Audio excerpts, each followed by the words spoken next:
पिछले कुछ वक्त से हम सब एक ही हेडलाइन सुन रहे हैं कि भारत की जीडीपी 7%, 8%, बल्कि 8.5% की रफ्तार से भाग रही है। लेकिन इस रफ्तार के पीछे की असली कहानी क्या है? Welcome to mega mind academy, जहां हम इकोनॉमी के नंबर्स के पीछे का सच बिल्कुल सिंपल और एग्जाम ओरिएंटेड तरीके से समझते हैं। तो चलिए आज के सबसे बड़े और ज़रूरी सवाल से ही शुरू करते हैं। सोचिए, अगर देश की इकोनॉमी के आंकड़े तो आसमान छू रहे हैं, लेकिन आम इंसान की जिंदगी में, उसकी जेब में उसका असर महसूस ही नहीं हो रहा, तो क्या हम तरक्की को सही मायने में नाप भी रहे हैं? असल में ना, हम सब एक ऐसे स्पीडोमीटर को देखकर खुश हो रहे हैं जो गाड़ी के तेज रफ्तार तो दिखा रहा है, पर वो ये नहीं बता रहा कि इंजन से धुआं निकल रहा है या टायर पूरी तरह घिस चुके हैं। जीडीपी, आप जानते हैं, कुछ वैसा ही स्पीडोमीटर है। और यहीं से जन्म होता है ग्रोथ के एक पैराडॉक्स का, एक विरोधाभास का।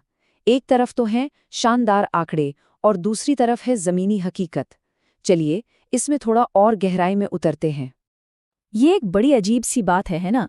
एक तरफ सरकार कहती है कि टैक्स कलेक्शन रिकॉर्ड तोड़ रहा है, जीडीपी के आंकड़े भी जबरदस्त हैं, और वहीं दूसरी तरफ आम आदमी को अपनी थाली और अपनी जेब दोनों ही सिकुड़ती हुई महसूस हो रही हैं। तो क्या ये आंकड़े झूठ बोल रहे हैं? नहीं, झूठ नहीं, बस अधूरे हैं। और इस अधूरेपन को समझने के लिए ना, हमें दो बहुत ज़रूरी शब्दों का मतलब समझना होगा। एक है ग्रॉस और दूसरा है नेट। तो जीडीपी यानी ग्रॉस डोमेस्टिक प्रोडक्ट, अगर बिल्कुल आसान भाषा में कहें तो एक साल के अंदर अपने देश की सीमाओं के भीतर बनी सभी चीज़ों और दी गई सभी सर्विसेज की टोटल मॉनेटरी वैल्यू है। ये वही नंबर है जिससे हम अक्सर ग्रोथ रेट के तौर पर सुनते हैं। अब ग्रॉस और नेट का फ़र्क समझने का सबसे आसान तरीका क्या है? हमारी और आपकी सैलरी, आपकी सीटीसी सैलरी होती है ना, वो है आपका ग्रॉस। सुनने में बहुत अच्छा लगता है, बड़ा फिगर होता है, लेकिन टैक्स और दूसरे डिडक्शंस कटने के बाद जो पैसा असल में आपके बैंक अकाउंट में आता है, यानी आपकी इन हैंड सैलरी, वो है आपका नेट। असली कहानी तो भाई नेट ही बता। ठीक इसी तरह जब हम देश की कुल कमाई यानी जीडीपी में से उस कमाई को करने में जो भी टूट फूट और घिसावट हुई है, जिसे हम डिप्रिसिएशन कहते हैं, उसको घटा देते हैं, तो हमें मिलता है एनडीपी यानी नेट डोमेस्टिक प्रोडक्ट। ये है असली इन हैंड कमाई देश की। तो इकोनॉमी की असली तस्वीर देखने का फॉर्मूला बहुत सीधा सा है। जीडीपी में से डेप्रिसिएशन को माइनस कर दीजिए, आपको एनडीपी मिल जाएगा। ये देखने में एक छोटा सा बदलाव लगता है ना, लेकिन इसका असर बहुत बड़ा है। और जानते हैं, यही वो बदलाव है जिस पर भारत सरकार अब अपना फोकस कर रही है। अब सवाल ये उठता है कि ये डिप्रिसिएशन आखिर है क्या चीज़? सच कहूं तो यही है हमारी ग्रोथ की वो असली कीमत, जिसे जीडीपी का चमकता हुआ आंकड़ा अक्सर हमसे छुपा लेता है। जरा सोच कर देखिए, जब हम ग्रोथ की बात करते हैं तो हम सिर्फ बनी हुई चीज़ों को गिनते हैं, लेकिन उस प्रक्रिया में जो कीमत चुकानी पड़ती है हम उसे भूल जाते हैं। हमारी मशीनें लगातार चलने से घिसती हैं, फैक्ट्रियां पुरानी होती हैं, सड़कें टूटती हैं, और सबसे बढ़कर हमारे जंगल कटते हैं, हमारी हवा और पानी प्रदूषित होता है। जीडीपी की गिनती में इस भारी लागत को, इस कैपिटल कंजम्पशन को कहीं गिना ही नहीं जाता। और ये बात सिर्फ हम नहीं कह रहे हैं, यूनाइटेड नेशंस का अपना फ्रेमवर्क भी यही मानता है। ये लाइन बहुत कुछ कहती है। जीडीपी ग्रोथ की क्वांटिटी तो बताती है, लेकिन ग्रोथ की क्वालिटी नहीं। मतलब रफ्तार तो दिखती है, पर गाड़ी की हालत नहीं। तो इसी सोच के साथ भारत अब अपनी आर्थिक योजना में एक बहुत बड़ा, एक फंडामेंटल बदलाव लाने पर विचार कर रहा है। चलिए देखते हैं कि इस बदलाव के पीछे के असली कारण क्या हैं। इसके पीछे 3 मुख्य कारण हैं। पहला, फिस्कल रियलिटी। देखिए, हमारे पुराने इंफ्रास्ट्रक्चर जैसे सड़कें, पुल, इनको मेंटेन करने की लागत तेजी से बढ़ रही है, जिसे जीडीपी नहीं गिनता। दूसरा, एसेट क्वालिटी।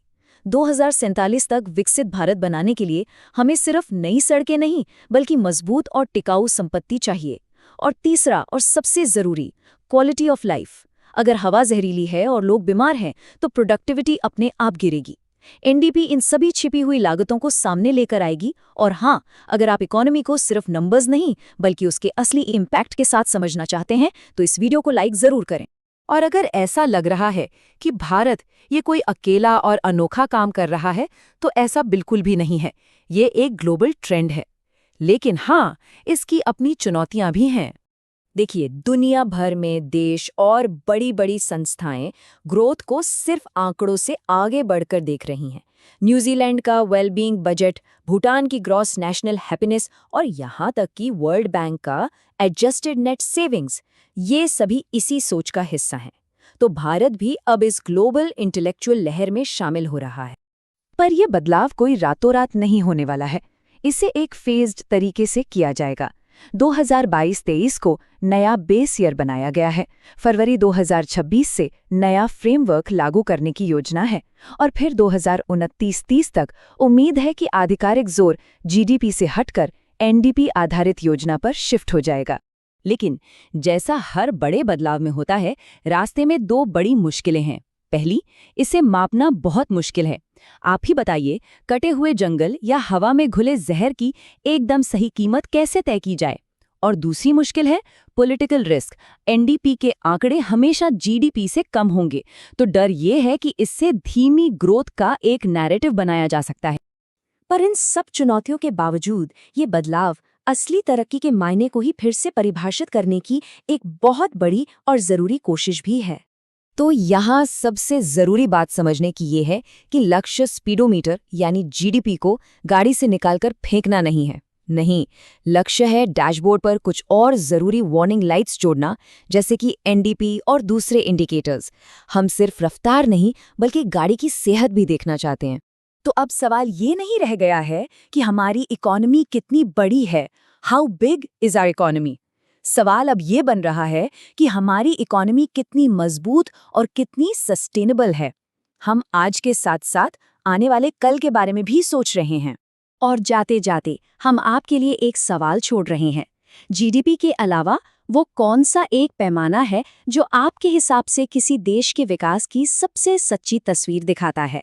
अपने विचार नीचे कमेंट्स में जरूर बताइएगा और ऐसे ही इकोनॉमी के गहरे कॉन्सेप्ट्स के लिए मेगामाइंड एकेडमी को सब्सक्राइब करना मत भूलिएगा।